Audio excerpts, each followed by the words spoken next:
Good evening. Tonight it's my pleasure to present a young man that I've met a couple years ago. He's a director of admissions at Edgewood College and has been involved in spoken word activities, and I think he has a powerful piece he wants to share. So, Derek Johnson. Thank you. It's always great when they applaud before. I'll dive right into it. Self-destruction. You're headed for self-destruction. Self-destruction. You're headed for self-destruction. Let me tell you this story about this young man I know. Raised in a neighborhood where nobody felt like they could really grow. I tried to tell him, man, the sky is the limit and only God knows.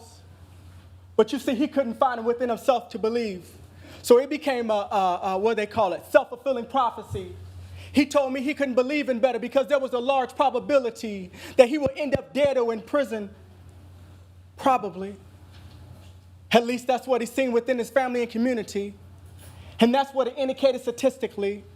So he just went on with life, not really caring about his future or his history. I tried to tell him, you're headed for self-destruction. And despite the circumstances, you just have to do something. I told him if a man doesn't stand for something, he'll fall for nothing. And against all odds, you just have to endure. Keep your faith in pride, my brother, you'll make it, I'm sure. But if you don't, you're headed for self-destruction. And I told him, life was like a science. Sometimes we have to wait for the next experiment to experience.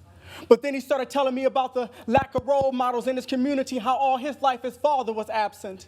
I said, oh, what a coincidence. But I told him life goes on, and I hope I made a little sense. And I also told him it hurt me to see such a young man live life careless and with so much pain. And I thought it was a shame another intelligent yet confused young man suffering from this recycled generations of permanent stains. But I had to break it down to him, y'all, simple and plain. Self-destruction. You're headed for self-destruction. And now I'm searching for the right words to soften his hardened heart, wondering why all his life this young man's fate was slowly falling apart, questioning would these words really help and would it give him the ambition to continue with life's mission? Really all I could say was self-destruction. You're headed for self-destruction. Thank you.